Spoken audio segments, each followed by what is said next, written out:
Whether you're building out that go-to-market slide for your fundraising pitch deck, or you're sitting down with your team and actually trying to figure out how to go to market. Either way, a great go-to-market strategy, a killer one, actually answers these 6 critical questions. So in this episode, I'm going to walk you through these 6 critical questions step by step so that you can create a killer go-to-market strategy, have an incredible slide that articulates that strategy inside of your pitch deck, and you can actually implement that strategy to drive growth for your SaaS business. Intro.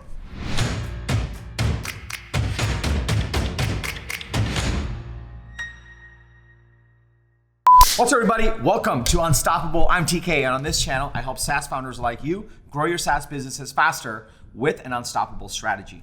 If you are new to the channel, welcome. Be sure to hit the subscribe button and that bell icon. I drop a video like this with actionable strategies and insights to drive growth for your SaaS business every week. I do it 3 times a week, so be sure to hit the subscribe button and bell icon. That way you'll get notified every time I drop an episode with the TK energy. Also, if you are part of my SaaS go-to-market coaching program, welcome back. It's really great to see you here. All right, so I remember when I was putting together the pitch deck to raise our seed round for ToutApp, my last SaaS business. And I was building it out, and we had raised a little bit of money already. We did like an advisory round. We went through the 500 Startups Accelerator program. We were part of batch number 1.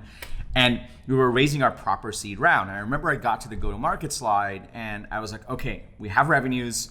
We have a billion different ways that we are somehow getting users. We have a small amount of revenues. We have users coming in. How do I articulate all of that in a go-to-market slide? And in that moment, as I was getting coached on how to build out that slide, how to build out that pitch deck, how to pitch the seed investors, I realized that we didn't really have a go-to-market strategy. We were doing a bunch of things that were kind of working, but we were also doing things that weren't working. And it was time to actually sit down and make some strategic decisions about what our go-to-market strategy is going to be so we can hone in on that machine and then articulate that in a slide so we can raise the money, but also implement that so that our business actually grows faster. So that's what I learned through that journey, and that's how I got to these 6 questions that I'm going to walk you through. So if you're excited to dig in, go ahead and smash that like button, and let's go into question number 1.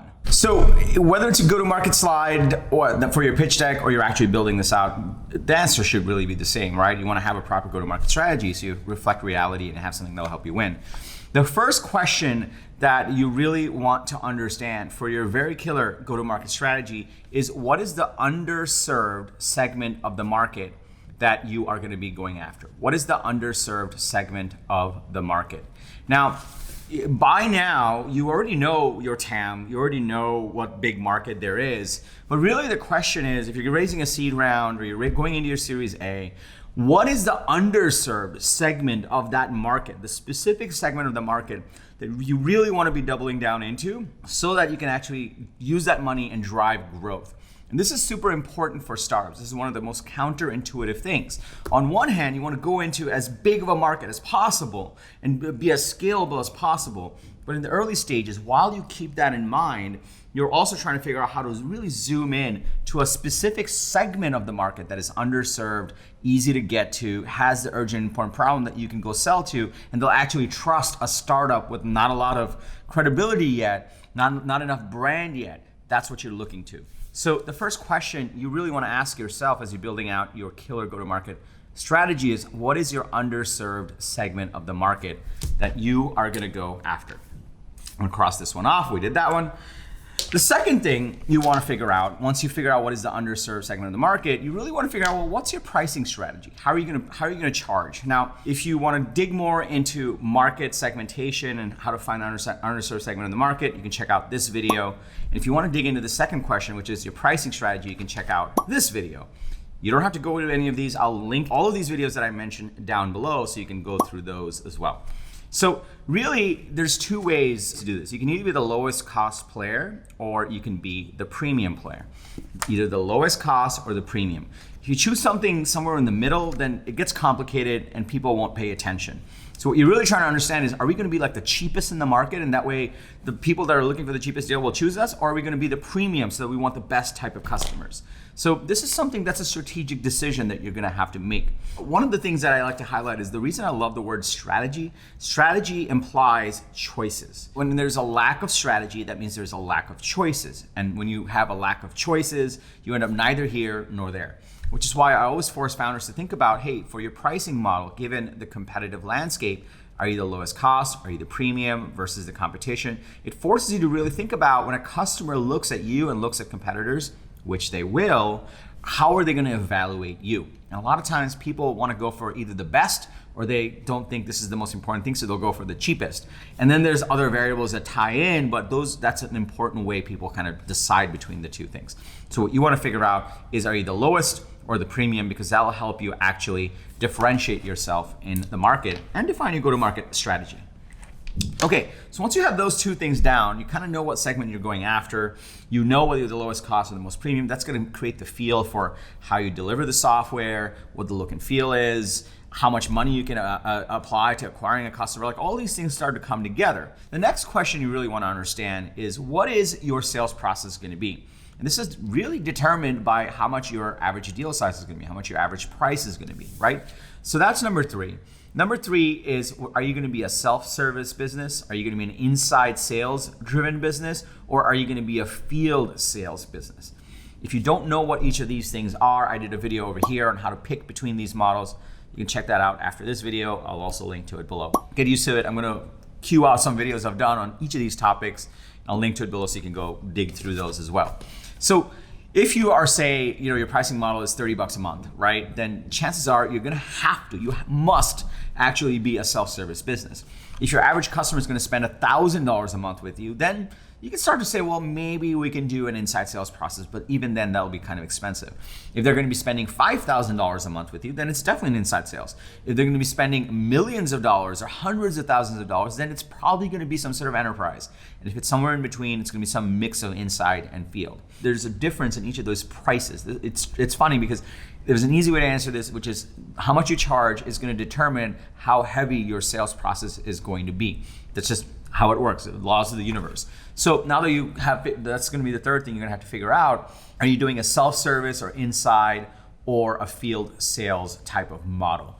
Now, I don't have a specific video that goes into field sales and inside sales. If you want me to do that, comment below, let me know, and we'll bump it up in the priority. So that's question number 3 for your killer go-to-market strategy. Like, what's gonna be a fulfillment model? Self-service, inside, outside, some hybrid of inside of outside. That's what you'll wanna figure out. Now, all of these things you'll want to put as little bullet points in your go-to-market slide, because more of that you put, number 1, the investor is gonna get conviction, like, okay, this person knows what they're talking about, they've thought deeply about it.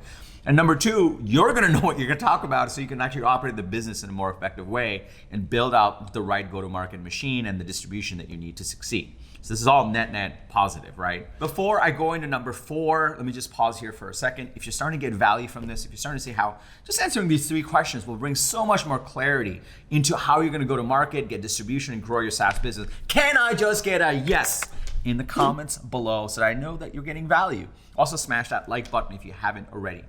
Also, at the end of this video, I'm gonna give you an offer to download my 5-point growth strategy guide. It goes into a lot more detail, gives you a bunch more resources on creating a go-to-market machine for your SaaS business. But more on that later. Let's go to question number 4. Question number 4 is, where does your customer hang out? So the first one is, kind of like your market definition. Number 2 is your business model and pricing. Number 3 is your sales process. This is really our marketing. What you want to understand is, where do these people hang out and how are we going to get attention? This is the thing that every seed investor and Series A investor is trying to understand, and you're trying to figure out, which is, it's a noisy world out there. It's a competitive world out there. SaaS is more competitive than ever before.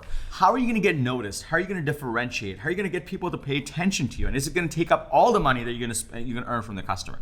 What you want to do is highlight, like, hey, look, here's our specific way we're going to get attention from our customers. Is it LinkedIn? Is it outbound email? Is it advertising? Is it physical events? Is it that you're sending them direct email? There's so many different ways to actually build out your marketing machine to get attention. If you want to learn more about different ways of getting attention, you can check out this video. I did this last week. It goes into detail on different ways you can get attention from your customers. So that's question number 4, and you'll want to get some clarity on that. Most early stage startups are doing some mix of inbound through social plus outbound, and then a little bit on ads because they just don't have enough money to spend all on ads. So that's kind of the mix, and you can just be upfront about that. It doesn't have to be overly complicated.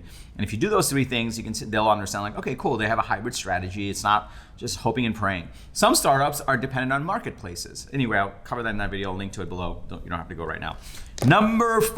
Question number 5. Once you have all this figured out, there's an important thing that you're gonna have to answer before you start executing, before you start running ads, writing social posts, doing blog posts, any of those things. Number 5 is, what is your strategic message? What is your differentiated message? I call this a manifesto. This is how do you actually describe what you guys do, why your customer should care, and why they need to take action now. This is super important. And it's so important, like basically, it's a very dangerous world right now in sales and marketing, because if you wanted to, Facebook, Google will take all your money for advertising. You can go like hire a content person and write a bunch of blog posts. I see a lot of early stage founders make this mistake, but if you don't have your strategic message right, essentially these are giant guns and you're firing bullets, but you're firing blanks. It's not quality content, right? And so what you really want to do is figure out your core strategic message in your manifesto. If you do that effectively, then you'll be able to actually have the right messaging on every email, on every social post, on every blog post, and it'll all point to this one central message that convinces people to take action with you and actually talk to you. So I call this a manifesto. It's part of this unstoppable sales funnel framework that I teach SaaS founders to build. If you want to learn more about that, you can check out this video. Don't have to go yet. I'll link to it below, don't worry. Okay, so that's question number 5.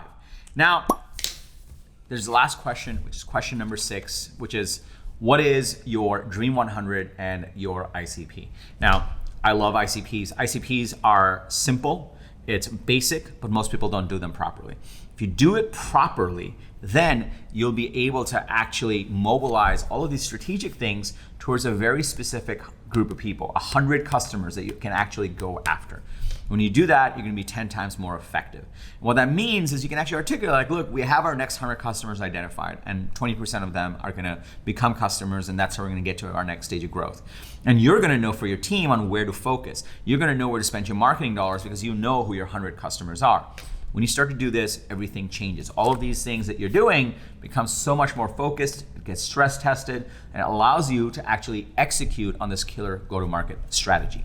So that's the last question, Dream 100. So to recap, oh, by the way, if you want to dig more into how to create an ideal customer profile, what makes a good one, here's 3 things I bet you didn't know about creating an ideal customer profile. I did a video on this. You can check that out as well. I'll link to it below. I'll link to all the videos I mentioned in this episode down below, so you can kind of click through those and check those out.